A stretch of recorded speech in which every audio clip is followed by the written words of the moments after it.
কি কানে শুনতে পাস না? ওরে হতচারী চাকরানি, কি সাহস তো! যে ছাতাটা রোদ বৃষ্টিতে রক্ষা করে বিপদে আশ্রয় দেয়, আনন্দের কারণ, সেই ছাতাটিকে তুই নিষ্ঠুর ভাবে ছুঁড়ে ফেললি।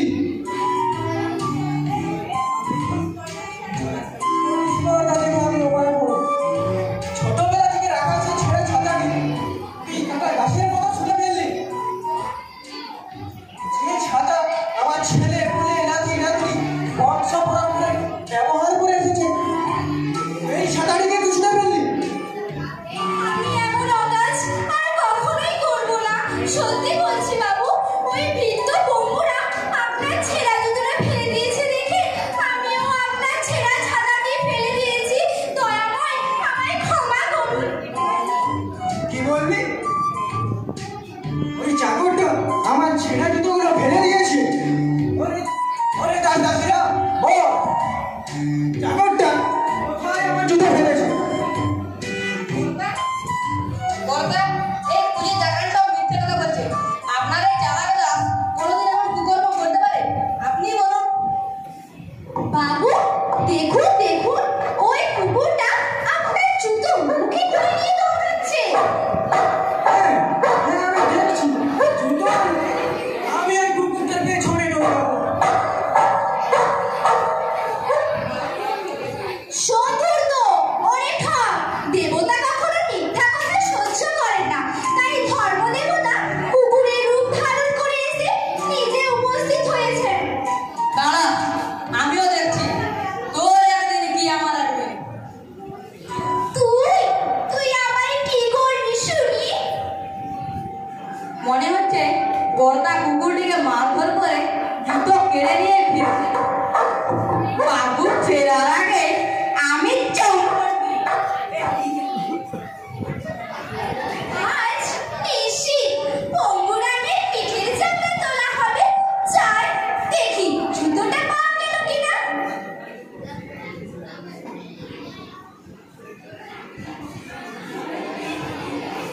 আরে,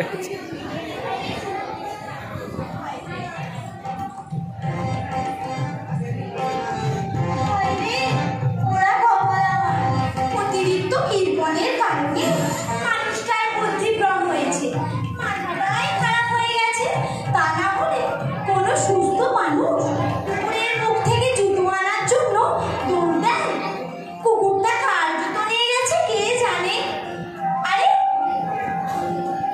ওই তো কর্তামশাই কুকুরের কামড় খেয়ে বাড়ি ফিরছে। ঝড় ঝড় পা থেকে রক্ত পড়ছে। হে ভগবান! ওরে হাতকড়া, তুই এখানে নিশ্চিত বসে আছিস? যা শিগগির গিয়ে ডাক্তার ডেকে নিয়ে আয়।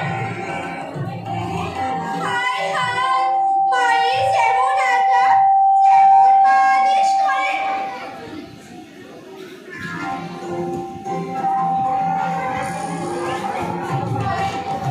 হায় হায়, আমার কি কষ্ট! আমাকে কুকুরে কামড়ে দিয়েছে। কুকুরটা জুতো চিবাচ্ছিল, জোর করে নিতে গিয়ে কুকুর তাড়া করলে আমাকে পায়ে কামড়ে দিয়েছে। ছাতা দিয়ে মারতে গিয়ে ছাতাটিও ভেঙে গেল। হায় আমার দুর্ভাগ্য, দুষ্ট গ্রহ আক্রান্ত। ওহে বাবুদের খারাপ। হে ভগবান, তুমি এক কাজ করো।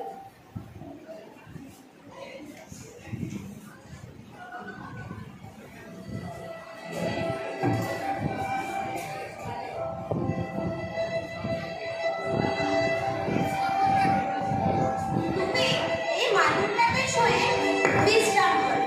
আমি ডাক্তার ডাকতে বন্ধুটাকে পাঠিয়েছি। হায় হায়, হ্যাঁ গো, তোমার কিরকম uncle? Hello hello hello hello, hi hi, হ্যাঁ গো, তোমার কিরকম আঙ্কেল? এই নতুন মাদুরটা মাটিতে বিছিয়ে দিয়েছো। মাদুরটা ময়লা হবে না? যা পুরোনো মাদুরটা নিয়ে এসো। আর ডাক্তারই বা ডাকলে কেন? ডাক্তারের ভিজিট কে দেবে? ও, বাজে বকছে কেন? এই মাদুরটাতে এসো। এই অবস্থায় পুরনো মাদুরে শুয়ে আছো দেখলে ডাক্তার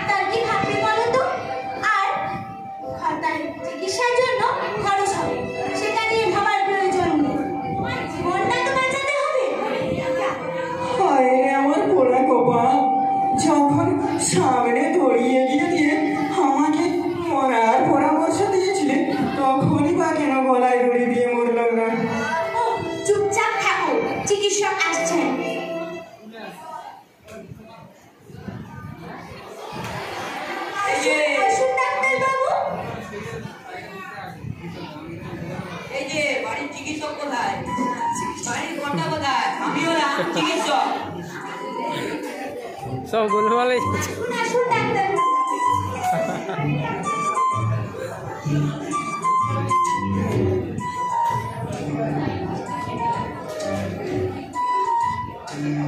বলুন মশাই, আপনার রোগটা কি?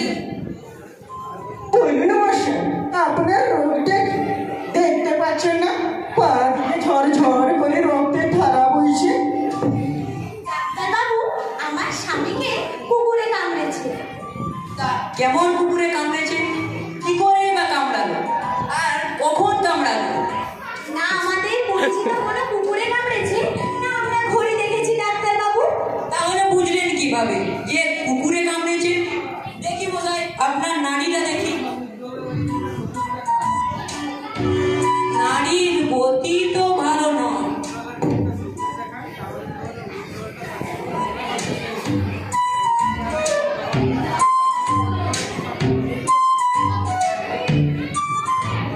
লক্ষণও ভালো মনে হচ্ছে। কুকুরটা মনে হয় মারকে রেগে গিয়ে কামড়ে দিয়েছে। এর কথা বলুন। ঠিক বলেছেন ডাক্তারবাবু। আচ্ছা, আমার স্বামী কেন কথা বলছে না? হে ভগবান! হে ডাক্তারবাবু, এখন চিকিৎসা কি হবে? এখন এনাকে গরম দুধের সঙ্গে গাওয়া ঘি খাওয়াতে হবে। গাওয়া ঘি? আমার ঠাকুমার মা প্রত্যেকদিন 1 ফোঁটা করে গাওয়া ঘি খেতেন। মহামূর্খ এই ডাক্তার বনস্পতি ঘিয়ের কথা না বলে বলে কিনা গাওয়া ঘি। ডাক্তারবাবু, দেখুন দেখুন, আমার স্বামী ঠোঁট নড়ছে, কিন্তু মুখ দিয়ে কোনো কথা বেরোচ্ছে না কেন? বিকারের লক্ষণ, কিন্তু ক্রমশই বাড়ছে। এক্ষুনি ভালোভাবে গরম করে লোহার সরকা দিয়ে পুড়িয়ে দিতে হবে ক্ষতস্থানটিকে। কি চালাকি!